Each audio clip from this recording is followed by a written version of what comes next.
Platon voudrait que les philosophes gouvernent. Il entend par philosophe celui qui recherche le vrai en toute chose et aime le vrai par-dessus tout. Mais aussi Platon n'est point démocrate du tout.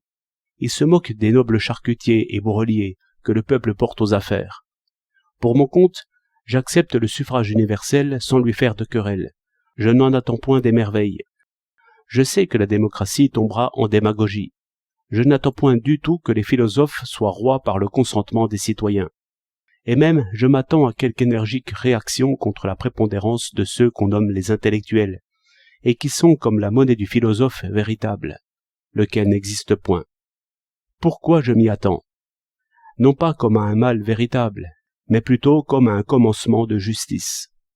On discutait autrefois, entre socialistes et radicaux, la question de l'inégalité des salaires. C'est une belle question. C'est la vraie question. Les chefs socialistes l'oublient trop. Et j'aime savoir qu'en Russie soviétique, ceux qui ont l'honneur d'être du parti ont aussi l'honneur de gagner leurs 500 roubles, qu'ils soient Premier ministre ou charpentiers. Réellement, je n'ai jamais compris pourquoi les plus durs métiers, qui sont aussi les plus nécessaires, seraient plus mal payés que d'autres.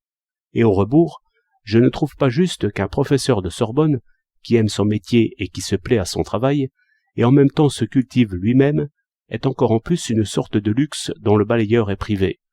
C'est donner beaucoup à ceux qui ont déjà. Cette idée est utopique, comme la justice même, mais on est juste autant que le permet cette existence compliquée, lorsque l'on suit l'idée au lieu de suivre le désir. Bon pour les chiens de suivre toujours le désir. Par une même vue, je ne vois pas pourquoi celui qui conduit passablement ses pensées, ce qui lui donne déjà un grand avantage, aurait le privilège de conduire encore ses semblables. L'inégalité naturelle est inévitable. Il y a des grands et des petits, des gras et des maigres. La justice ne consiste certainement pas à confirmer les inégalités naturelles, et c'est une raison de ne pas mettre le plus savant à la haute place. Auguste Comte disait non sans raison que les philosophes sont plutôt naturellement des conseillers que des rois, et si la République est gouvernée par un charcutier, comme au temps où Aristophane se moquait si bien de Cléon, ce n'est après tout que l'effet de la prépondérance des plus humbles besoins. Car nous sommes tous soumis à la condition de manger. Et si la charcuterie bien administrée me permet de réfléchir bien tranquillement dans mon coin, et d'écrire pour ceux à qui il plaira de me lire, je tire mon chapeau aux nourrisseurs. Voilà pour rafraîchir l'ambition. Mais j'ai d'autres raisons.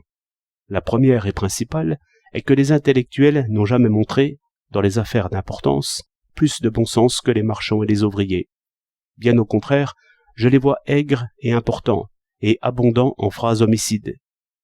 Au reste, les résultats sont assez éloquents. Le gouvernement par ceux qu'on appelait autrefois les bêtes à concours, qu'ils soient de Polytechnique, de Normal ou de la Conférence des avocats, a fait plus de victimes que l'ambition de Louis XIV. Et je crois que, même dans les affaires de banque et de commerce, les doctrinaires ont porté aussi une sorte de guerre trop bien administrée, guerre qui ne tue point, mais qui affame. Celui qui pense trop est redoutable.